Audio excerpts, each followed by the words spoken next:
Back in November last year, a man appeared in court to deny exposing himself to a child and hugging her whilst he was naked.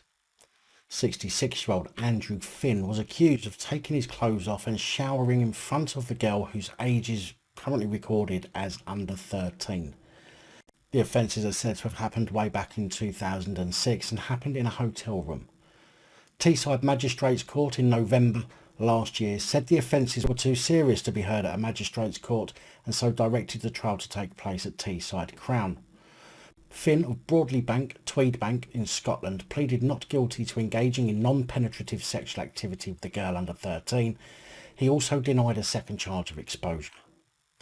Well, Andrew Finn has now had his trial and sentence has been served. The very fact that I haven't mentioned this guy as a copper, I hope helps you to realise that this report isn't about Finn or the police, but rather the courts and judicial system. Although Finn continued to deny the charges, he was in fact found guilty of sexually touching a child in a hotel room in 2006 by a jury.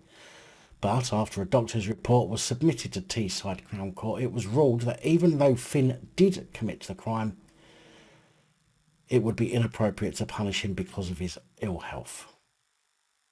That's right.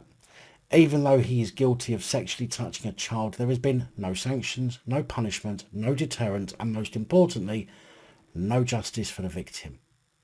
Now, I am really interested to know what this health issue was that allowed him to get away with touching up someone's child, because if it works for being a fucking nonce, then I could sell this excuse to others for far less serious offences and make a fucking mint.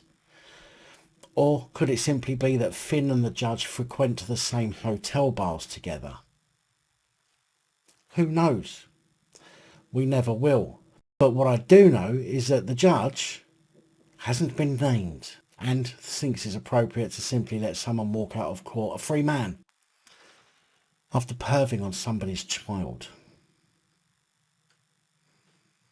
Again, this was not about the police, this was not about the offender itself, this is about highlighting the fact that there are people out there being able to walk out of court after being found guilty of touching somebody else's child or touching a child without any sanctions whatsoever.